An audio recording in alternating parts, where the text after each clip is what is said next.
Hello students, welcome to social science class. So in today's class, we'll start a new chapter and a new unit of civics, unit 3.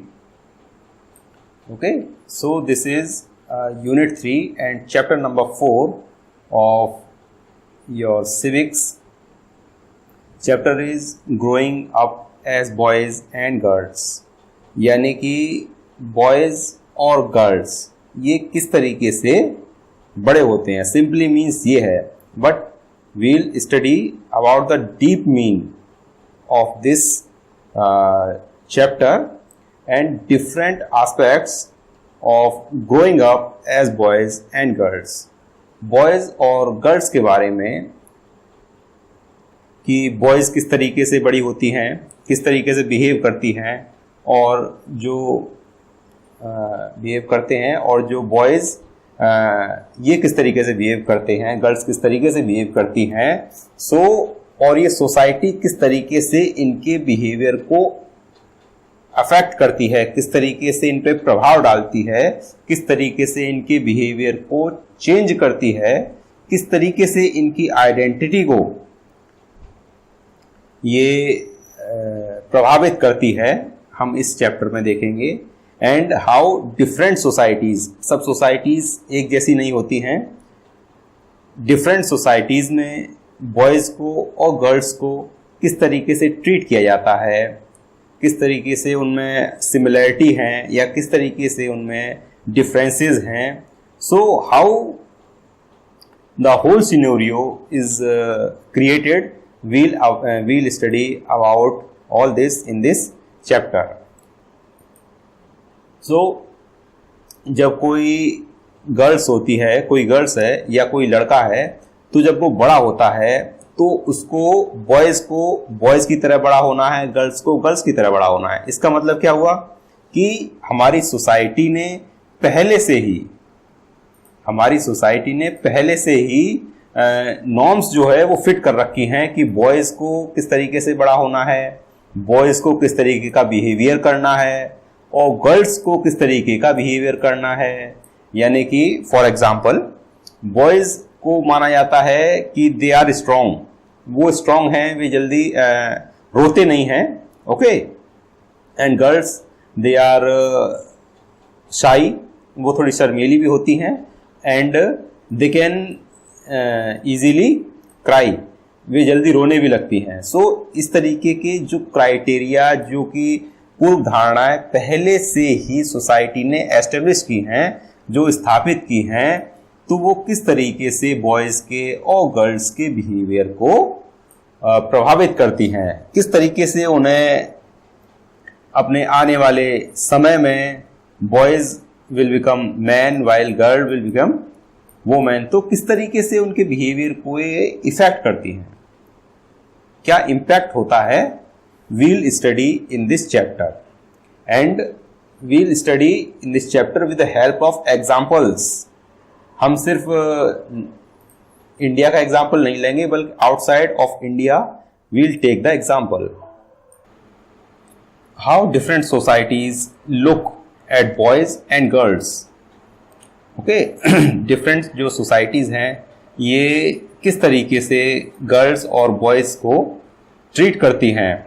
ऐसा नहीं है कि different societies में the behaviour of society सभी same होता है. ये अलग अलग सोसाइटी में डिफरेंट होता है, उनके तौर तरीके अलग होते हैं, उनके जो भी पैटर्न्स हैं वो उनके अलग होते हैं. So we'll understand this with the help of example. Okay? कि किस तरीके से जो भी गर्ल या बॉयज़ है उसकी आइडेंटिटी किस तरीके से बनती है, किस तरीके से प्रभाव डालती है. We'll study in this chapter. एक तरीके से पहले से ये अवधारणा बनी है कि जो गर्ल्स होती हैं दे लाइक डॉल्स, उन्हें डॉल्स से खेलना ज़्यादा पसंद होता है. And the girls they prefer and the boys they prefer playing with cards or we can say other sports activities that are related to physical strength. Okay, so these are the stereotypes that our society has built. ये जो पहले से बने हुए जो भी thinking है, ये हमारी सोसाइटी ने किस तरीके से बनाई है, किस तरीके से बिहेव करती है, किस तरीके से डिफरेंट सोसाइटीज एक्ट करती हैं, we'll understand with the help of example. So first of all, we'll understand with an example which is of Samoan Island. So first of all, हम समोआ आइलैंड की location देखेंगे कि Samoa island कहां पर है. Samoa island is located in Pacific Ocean. And if we talk about, first of all you see that this is our India. ये हमारा India है. ओके, सो यहां से इधर ईस्ट की साइड में this is Pacific Ocean. Here you can see this is North Pacific Ocean. Pacific Ocean के north part को नॉर्थ पैसिफिक ओशियन कहते हैं एंड साउदर्न पार्ट को साउथ पैसिफिक ओशियन कहते हैं. ओके, सो ये साउथ पैसिफिक ओशियन में there are many islands. Here this is the location. You can see there are many islands and in between these island there is Samoa island. I first of all zoom this. Zoom करके दिखाता हूं आपको. ये zoom कर रहे हैं. So this there are many islands and here you can see this is American Samoa and here this is Samoa island. ये Samoa island है.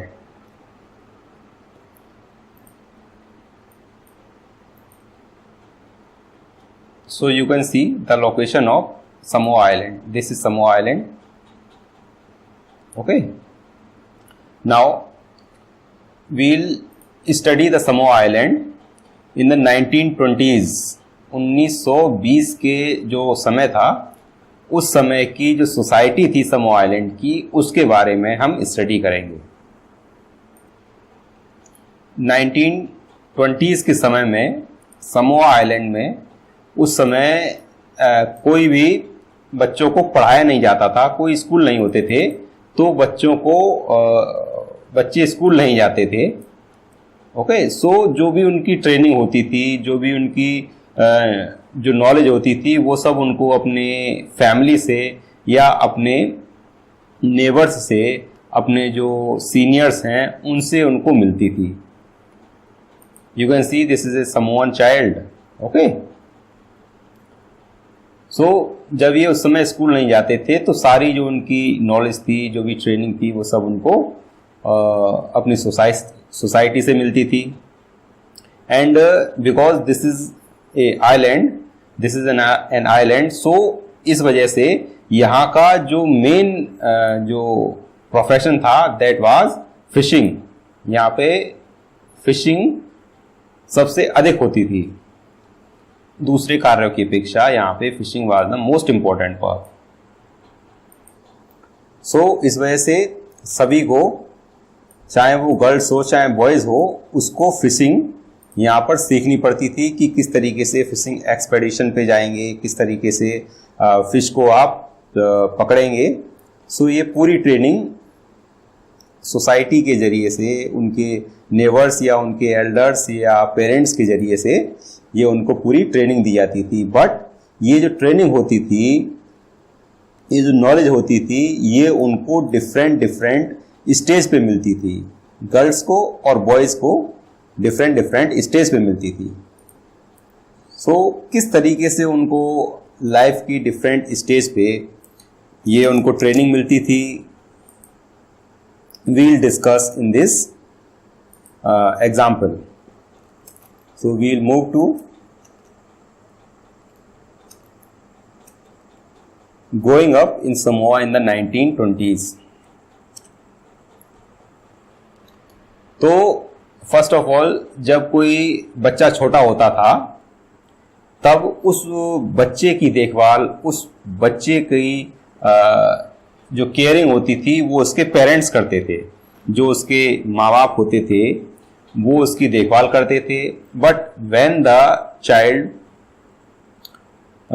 जब वो बच्चा चलने लगता था, जब चलना सीख जाता था, then the take care of the child becomes the responsibility of his or her siblings who are elder. Okay, so जो भी उसके भाई या बहन होते थे, जो भी उससे बड़े होते थे, वो फिर बच्चे की देखभाल करते थे। और फिर जो उनके पेरेंट्स थे, ये अपने डिफरेंट जो भी उनके कार्य थे, डिफरेंट जो वर्क्स थे, ये उसमें लग जाते थे। अब जब बच्चा और बड़ा होता था, when the boy was at the age of 9, जब जो बॉय है ये 9 इयर्स का हो जाता था, तब इसको जो है फिशिंग सीखने के लिए फिशिंग एक्सपेडिशन पे जाना होता था अपने सीनियर्स के साथ, या अपने जो भी एल्डर्स हैं, जो उसके बड़े भाई हैं या जो उसके नेबर्स हैं, उनके साथ ये फिशिंग सीखने के लिए जाता था at the age of 9 if it is boy. यदि वो लड़का होता था तो वो 9 की एज पे जाता था। But at the age of 9 girls they remain in the house, girls remain in the house, okay, while the boy goes to fishing expedition at the age of 9। और गर्ल इस समय अपने घर में जो भी उसके छोटे सिबलिंग्स होते थे उनकी देखभाल करती थी, और जो भी घर की छोटी मोटी एक्टिविटीज होती थी अपने पेरेंट्स की हेल्प करती थी उसमें। और बॉय ये फिशिंग एक्सपेडिशन पे जाता था, and the girl remain in the house. So at the age of 9 he goes to fishing, and even he starts to learn the plantation work। plantation work भी सीखता था और fishing पे भी जाता था। But girl at the age of 14, or we can say when she become teenager, this age is called teenager, age of 14 is called teenager, okay। When girl is at the age of 14,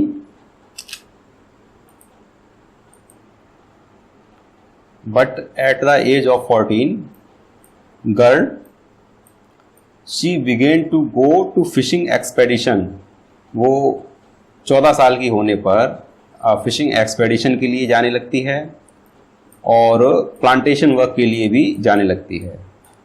So you can see here the difference that boy at the age of 9 years began to go for a fishing expedition, while the girl at the age of 14, or we can say when she become teenager, goes to fishing expedition, okay। So here you can see the difference between boys and girls, and here you can notice one more thing, that in the society, उसमें जो भी food जो होता था, जो भी खाना होता था उनका, तो ये फूड स्पेशल कुकिंग हाउसेज में ये प्रिपेयर किया जाता था। स्पेशल कुकिंग हाउसेज होते थे जिनमें ये फूड इनका प्रिपेयर किया जाता था। So in this food house, in this food cooking house there are primarily boys who prepare the food.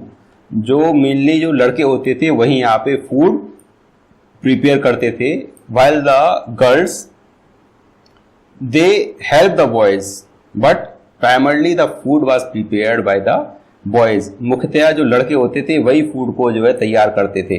But in over Indian society food जो भी भोजन है या जो खाना है वो गर्ल्स ही मोस्टली तैयार करती हैं, while boys they don't involve in the cooking activities। But in the Samoa Island, boys were involved in the cooking activities। Here you can see difference in the Indian society and Samoan society, and here within the Samoan society you can see the difference between the girls and the boys, how the society creates difference। किस तरीके से society difference create करती है, किस तरीके से ये बताती है कि आप अगर गर्ल हो तो आपको 14 ईयर्स की होने पे ही जाना है, और अगर आप बॉय हो तो आपको